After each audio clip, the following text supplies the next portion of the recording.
साथियों नमस्कार। जैसा कि आज दिल्ली के जंतर मंतर में विशाल आंदोलन था, तो उस आंदोलन में क्या हुआ उससे संबंधित आज हम आप लोगों को जानकारी देने जा रहे हैं। जंतर मंतर में आंदोलनकारी पहुँचे और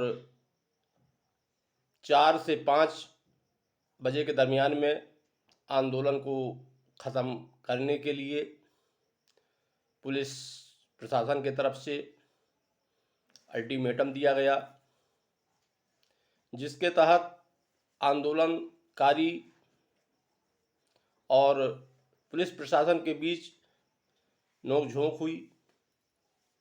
आंदोलनकारी अपनी गिरफ्तारी देने के लिए तैयार हो गए, लेकिन बाद में फिर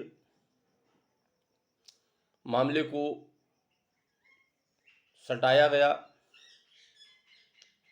आंदोलन में राष्ट्रीय अध्यक्ष अभयदेव शुक्ला जी ने सरकार पर काफ़ी तीखी टिप्पणी किए और आंदोलनकारी जो थे वो समस्त आंदोलनकारी सरकार को 2024 में सत्ता से बेदखल करने की धमकी भी दिए। आंदोलनकारियों में मनोज यादव जो झारखंड के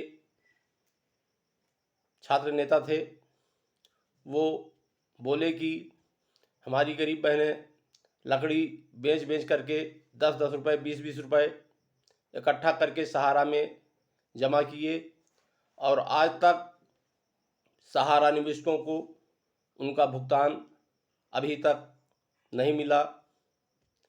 न्यूज़ दुनिया चैनल के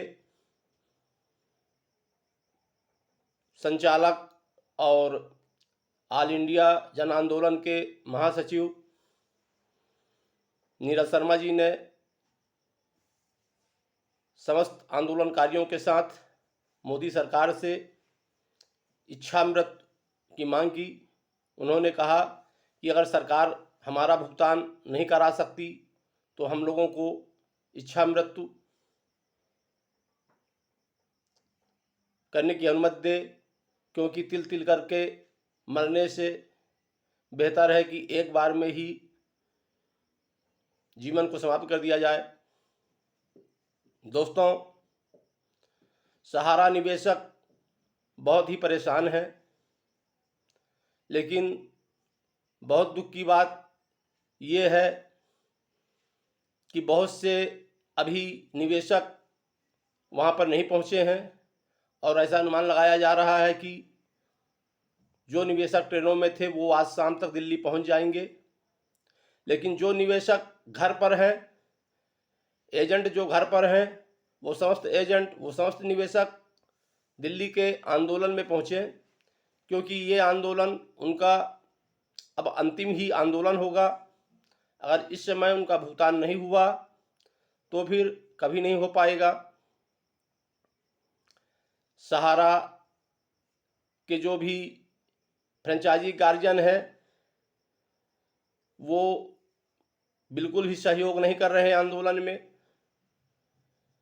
पैसा जमा करवाने के लिए लोगों का तो वो इतना दबाव बना देते थे एजेंटों पर कि अगर एजेंटों के हाथ में कोई पार्टी पैसा दिया भी तो उनको लगता था कि कितनी जल्दी उनके हाथ में पैसा आ जाए। और अब निवेशकों का भुगतान करवाने के लिए वो बिल्कुल चुप हैं। सेक्टर मैनेजर बिल्कुल चुप हैं, रीजनल मैनेजर बिल्कुल चुप हैं, किसी भी प्रकार का कोई सहयोग नहीं कर रहे हैं। यहाँ तक कि CRCS के तरफ से जो डाटा अपलोड करने के लिए कहा गया, account number form, membership form की स्कैनिंग करके अपलोड करने के लिए उनके दावा क्लेम में बताया गया, तो उसको भी वो मैनेजर वगैरह अपलोड नहीं कर रहे हैं। कितने बड़े शर्म की बात है कि निवेशक तिल तिल कर मर रहा है और ये कर्मचारी अभी भी सुखमय जीवन व्यतीत कर रहे हैं। साथियों, अगर यही रवैया रहा तो निवेशकों का भुगतान हो पाना बहुत ही नामुमकिन है। अतः सभी निवेशक आंदोलन में अवश्य पहुँचें और जो किन्हीं कारणवश निवेशक नहीं पहुँच रहा है या कार्यकर्ता नहीं पहुँच रहा है तो हमारे इस चैनल को ही घर बैठे हैं अगर आप तो शेयर करें, सब्सक्राइब करें, ताकि जो निवेशक आंदोलन में पहुंच सके, जब उसको जानकारी होगी तभी वो वहां पर पहुंचेगा।